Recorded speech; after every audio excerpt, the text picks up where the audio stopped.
Here we are doing another song on a Friday. This one's called The Orphan Team. The Orphan Team is up on my YouTube page right now as we speak. And you can watch that if you go and you find it on your own, because I'm not giving it to you. I'm not making it too easy. You got to work for some stuff. It's a really simple song. It starts off with a very, I feel, like an uplifting kind of vibe to it. It's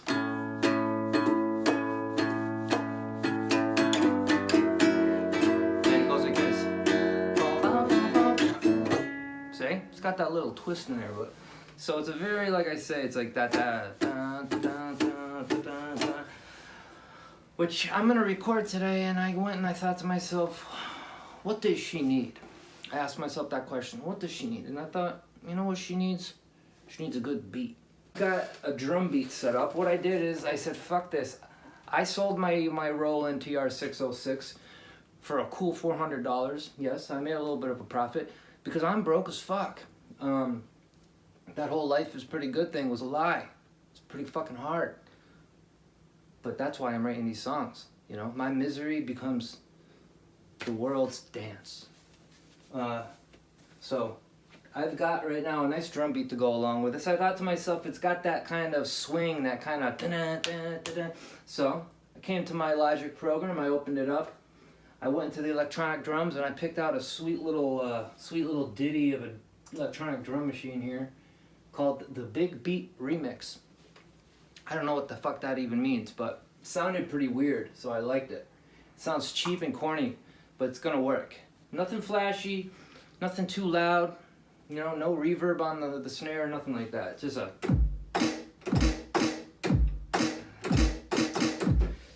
And I looped that. I did 4 bars of it. You'd like to hear how it go? Check it out.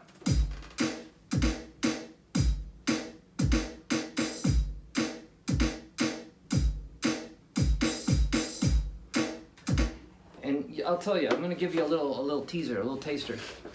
See how that goes with it. Check this out.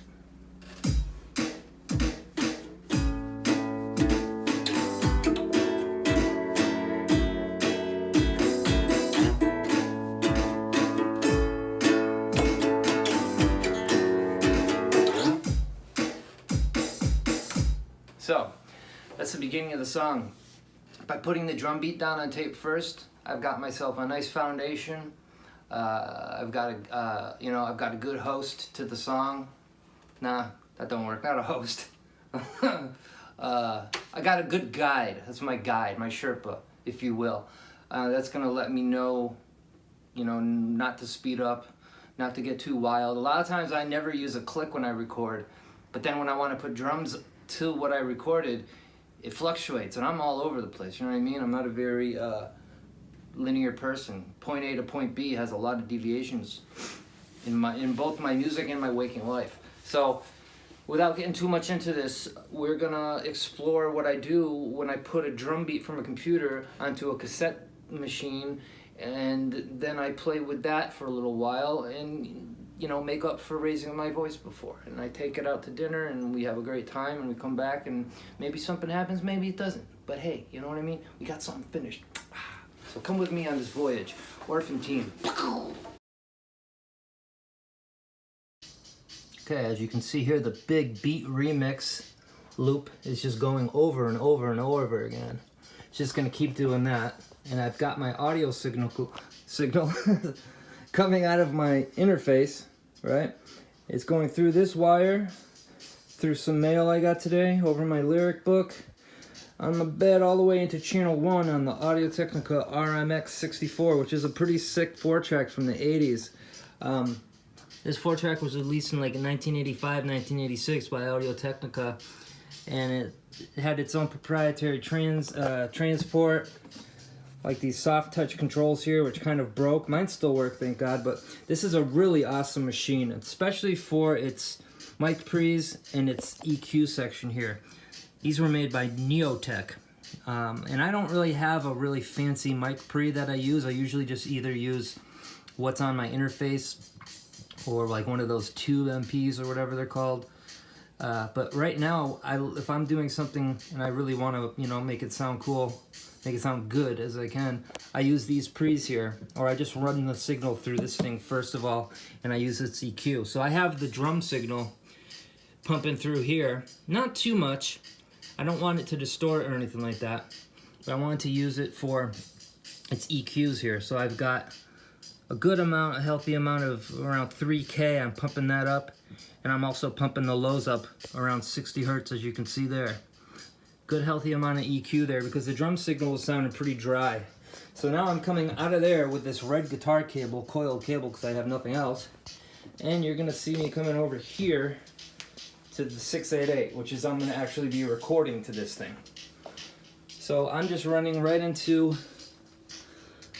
line B here, coming out of the Audio Technica, and here we have this going. So I'm giving a little of the signal into the line 6 here. I'm adding some delay to it, and you can already see I'm giving a healthy amount of signal into the tape, because you want to hit the tape hard. So I'll give you a little taste of what the delay is doing to the drums. That drum track sounded okay as it was. Like I said, it sounded real cheap and corny, which I liked, but I wanted to spice it up just a little bit. So I'm running the signal out of here through one of my effects returns. So this is what it sounds like.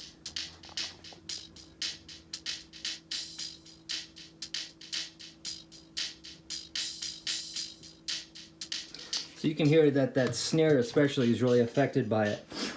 On the line 6 here, right now the tweak, that button is the bass button on the actual delay signal. So I turn that down and I turn the high, which is the tweeze. That's the high signal.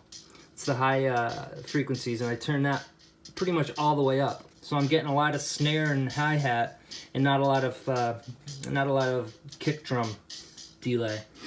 I'm all mush-mouthed over here, so I'm gonna get going, but you get the general idea. I'm gonna do maybe a couple guitar tracks over this, a bass track, and a vocal track, and I'll be back soon. Alright, had to take the Adidas coat off because I'm sweating from all the pressure. I'm trying to do this. This is fun for me, but at the same time, I think you guys know what I'm talking about. It just starts to get to you. The room feels half the size by a half hour into the session. So anyway, I've done one track already. I'm using the, I can never remember the name of this goddamn microphone. I know it says TZ on it. It's got another name. It's Stellar Vintage. That's the TZ Stellar Vintage mic. It's a Neumann clone, U47 clone. Sounds incredible for like under 350 bucks. Might even be under 300, I can't remember, but I did a review for Tape Op for this, and I wrote an article about it. I was really impressed with these mics, so I still have to give this one back. This is the one I did the review on like 3 months ago. But they're not answering emails, so hey, I'm not gonna force them. So anyway, yeah, I'm going through. I'm using the pre from my Audio Technica RMX64 going into my Tascam 688, and this is gonna be an overdub. Hopefully, no police sirens or ambulance chasers showed up on the track, and no one stomps down the stairs. I live next to a stairwell, which is right behind you guys right there. And I swear, just like my old apartment where I had a elevator shaft outside, the goddamn stairs, someone will just clod hop down them, boom, boom, boom, boom, boom, boom, or someone will yell up, "Hey Nicky, give me my cigarette!" And it's always something. I live with a lot of people straight from the boat from Italy, by the way. All right, here we go. Orphan Team guitar track. This is an overdub too. I couldn't do the first track live. Too much pressure.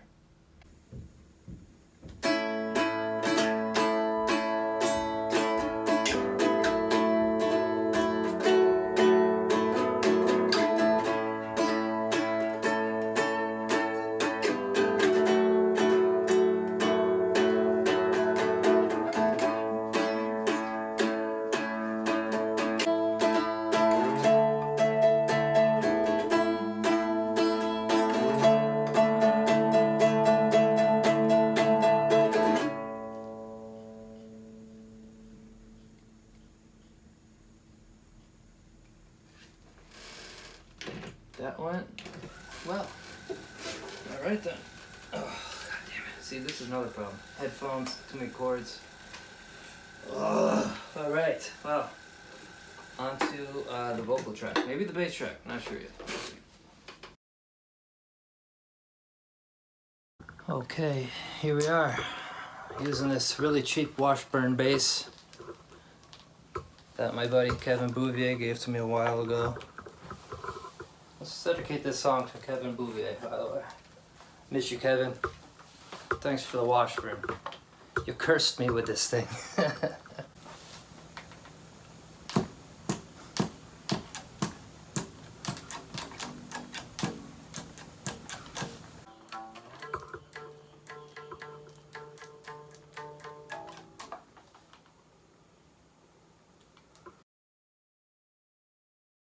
Okay, time for vocals.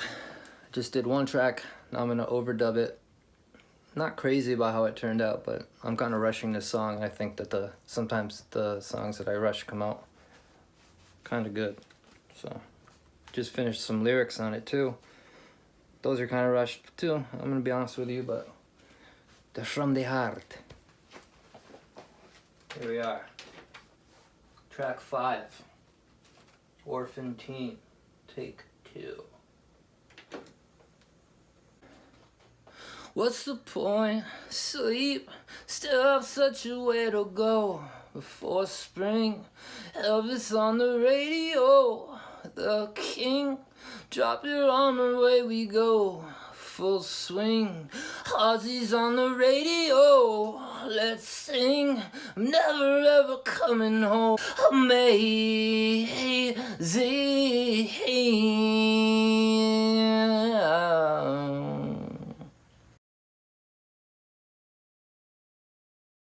Well, like all good things, it must end. This went really well, it went really quick. I was in the mood for it. I felt it, you know? Sometimes you just know that you need to record a song and you do it because you have to, right? And there are times when I know I should record a song and I have the time and no one's home and it's relatively quiet and I don't do it because I just feel like it's a chore, and I don't like music to feel like a chore.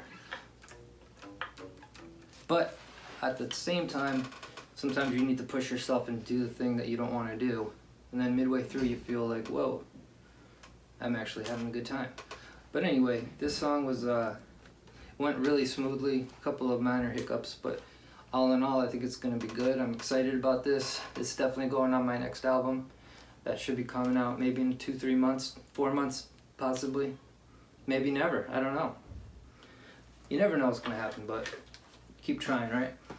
And that's my philosophical ending. I took it a little seriously, didn't I? Took a serious turn. You didn't see that coming, did you? Anyway, thanks for watching, and you know, stay safe out there. And you know, as always, please write to me. I'm a very lonely person. This is a cry for help. So if there's anybody out there that wants to talk about music, guns, ammo, you know, lawyers, guns, and money, give me a call. Sayonara.